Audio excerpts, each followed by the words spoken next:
Bismillahirrahmanirrahim. Let's see the meningitis. As the name represent the itis, mean inflammation of the meninges. So you know that the brain is covered by the three meninges: dura mater, the arachnoid mater, and the pia mater. Okay, so the meningitis is actually the inflammation of pia mater and the arachnoid mater. Here you can see the picture where you can see the brain and which is covered by meninges, and then you see the skull and the scalp. Okay, so this is the inflammation of the meninges, especially pia mater and the arachnoid mater. So you know better in the subarachnoid there is a flow of the CSF. So this inflammation intervene the CSF flow. Okay. So what are the presentation of the patient, especially in the children or the adults? So there is a fever and a cold hand and feet, the vomiting, headache, and a stiff neck, and photophobia, mean dislike of the bright light, giant muscle pain, drowsy, difficult to wake, so confusion. So these are the symptom of the patient usually present. If you look at the systemic effect of the meningitis in the CNS, so it causes headache and altered mental status in the ear, where it can cause the deafness due to damage of the cochlear hair cells. Okay, and the muscle pain and the joint pain. Okay, and the second you see the purpura spots of rashes and the paleness and the stomach, nausea, vomiting. Okay, and the eyes, photophobia, systemic effect like a high grade fever, seizure, stiff neck, lippiness, and difficult walking. So these are different effect of the meningitis. Here you can see the clinical picture of the patient, where you see the purpura fulminous, the hemorrhage over the skin. Okay, so usually it's symmetrical, and you see the bulging of the fontanelle. This is due to increased intracranial pressure. Two important signs we commonly see in the meningitis. One is a Kernig sign, other is the Brud-Zielinski sign. In the Kernig sign, what is happening when you flex the hip and try to flex the knee, you can say the hamstring muscle. So this causes the pain. Okay, so the mnemonic for the Kernig K mean the Kernig K knee. Okay, so when you try to flex the knee at the knee joint, you can say, so this causes the pain. Okay, while in the Brudzinski sign, what is happening when you try to bend the neck? So the hip also start bending, mean the flexion of neck cause the flexion of the hip. Okay, so bent neck cause the bent hip. So this is a positive sign in the meningitis. Okay. Here you can see the initial complication of the meningitis in the brain. So there is the subdural effusion, the collection of the CSF under the dura mater. Okay, initially it's a effusion, just effusion. Later it become infected or purulent, which we call it the empyema. Okay, so there are some early complication and the late complication of the meningitis. Okay, let's come to the text of the meningitis. So usually 3% of the hospital admission are associated with the meningitis. How we define the meningitis? As you know, the inflammation of pia and arachnoid mater that intervene the CSF circulation. Okay, so most common in the male as compared to the female. So and the age group is 1 month to 5 years, and the peak is the first year, especially in the male. Okay, and the highest risk is the 6 to 12 month. If we look at its a clinical picture, it's a very complex picture where you see the systemic effect, where you see fever, poor feeding, vomiting, muscle pain, myalgia, the joint pain, arthralgia, and the purpura fulminous, septicemia, and DAC disseminated intravascular coagulation. Okay, and which lead to shock. So in this the worst condition, the patient may die in hours. Here you can see the purpura fulminous, but it's mostly associated with the DAC. Okay, other symptoms due to increased intracranial pressure like headache, the projectile vomiting, and the bulging and tense fontanelle, the separated suture, and there is palsy of the third cranial nerve and the sixth cranial nerve. Okay, and the papilledema, hypertension associated with the bradycardia, mean a low heart rate. Okay. Here you can see the bulging fontanelle due to increase intracranial pressure. Okay, and the papilledema. What is papilledema? It's a bilateral optic disc inflammation due to increase the intracranial pressure or the increase the CSF. Okay. So there is the blood, the disc margin you can see. So this is optic disc, and in the what are the presentation of the oculometer? There is a ptosis because it's supply the third motor nerve supply the levator palpebrae. So there is a ptosis and there is a mydriasis in the dilated pupil. Okay, and the down and out position of the better the oculometer supply all the muscle except the lateral rectus and the superior oblique. Here is the sixth nerve palsy. Better the sixth nerve supply what the lateral rectus. Okay, so if the lateral rectus is affected, so the other muscle which is the medial rectus become overactive, and so that's why the eye is moved toward the medial side. I mean esotropia. Okay. Here you can see the esotropia. So these are the symptom of the due to the third and the sixth nerve palsy. And other the symptom due to meningeal irritation like neck pain and rigidity, and these two signs which we already discussed.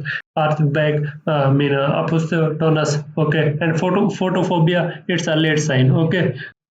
Here you can see the both sign. Okay, and this is the arth back or the opisthotonus. Okay, and photophobia mean the patient try to avoid the light.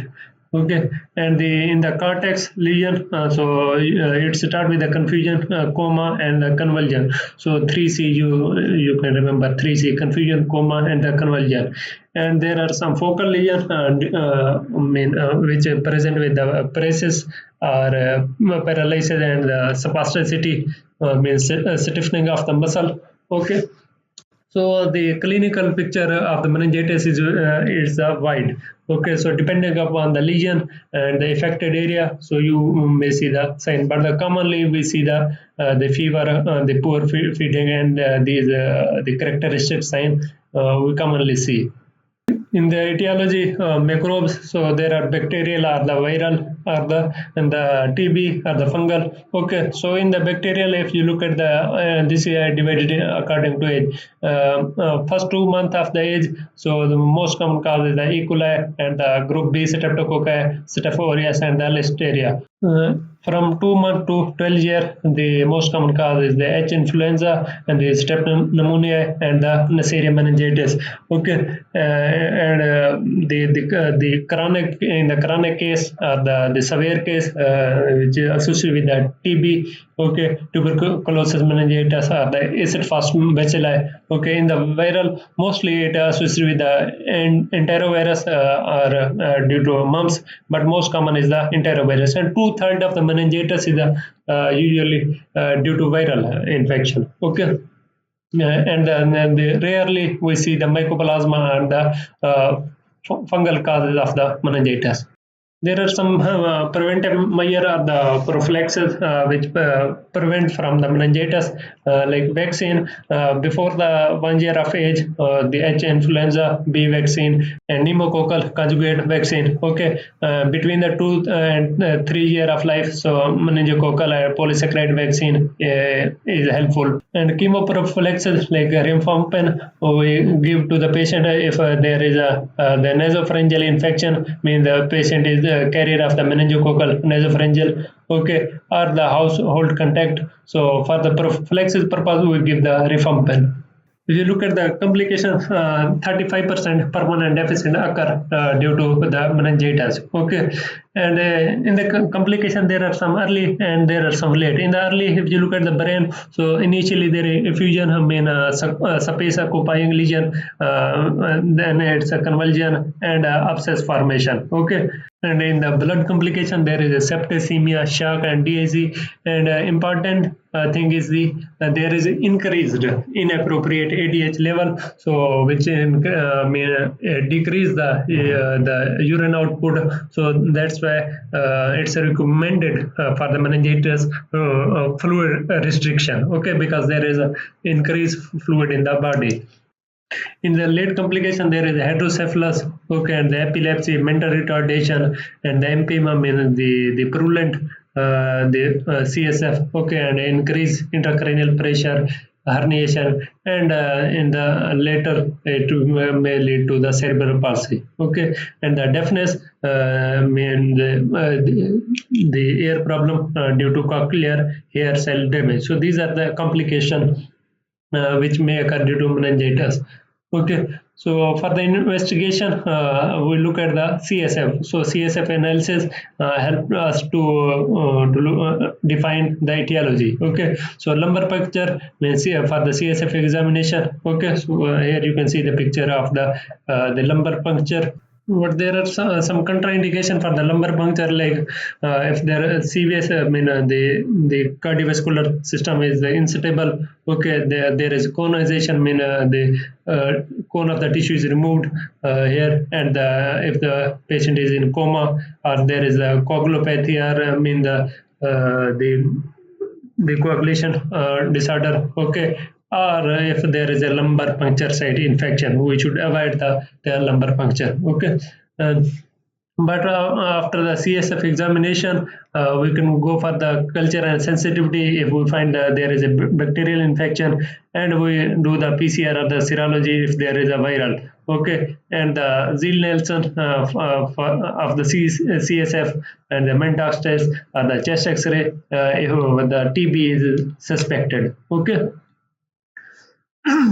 So these are investigation associated with the CSF and other investigation like for the infection, screening CBC, ESR, and the blood culture, and for the screening for the multi-organ system failure, coagulation profile, LFT, and the kidney function test. Okay, and the liver function test.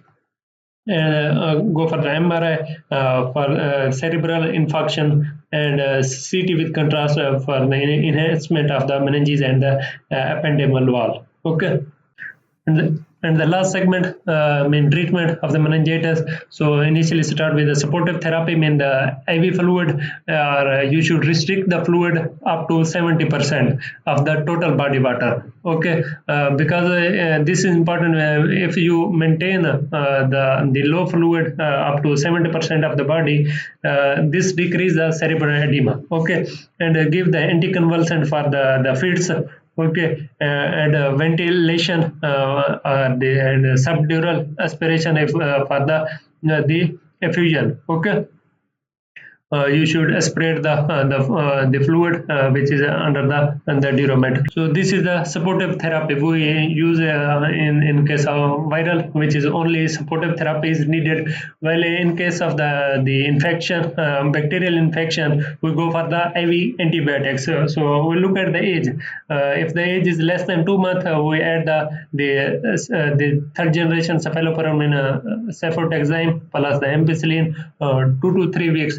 If the age is greater than 2 months, we give the cefotaxime plus vancomycin, and the duration is 7 to 10 days. Here, if it's less than 2 months, so the antibiotic should continue for 2 to 3 weeks. Okay. And the dexamethasone, in case of the H influenza, dexamethasone is what? It's a steroid. Okay, so and this is helpful because it's decrease the galiosis and the hearing loss, so it's prevent from the hearing loss. Okay, and continue the follow-up for 2 years to monitor the CNS development, because of this insult of the brain. Meninges. Okay, so it might be affect the CNS development. You should monitor the CNS development up to 2 years. Okay. And for the treatment, and this is because specific treatment for the bacterial. For the viral, just supportive therapy is enough. In case of TB, you start these 4-drug rifampin, isoniazid, pyrazinamide, and the ethambutol as the TB is suspected. Okay. what are we look at in the CSF analysis? Okay, so we look at the normal values and the acute meningitis, which is viral meningitis, and the bacterial, and the chronic type is the tuberculosis. Okay, in the finding we look at the color appearance and the CSF pressure, the culture, and the cells differential count, okay, glucose and protein.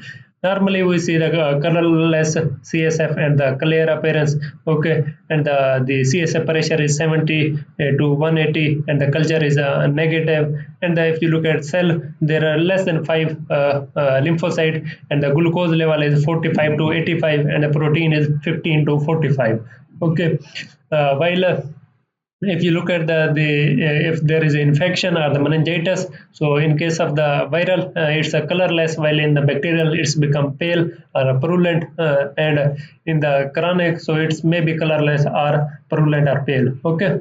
If you look at the appearance, so it's a turbid in viral and cloud in the bacterial and the opalescent in the TB. Okay, and if you look at the CS pressure, it's increasing, so slightly increase in the viral, and it's a markedly increase in the bacterial. But here is a moderate, so the high level in the bacterial infection. Okay, while in culture you see the positive for the bacterial and in the TB.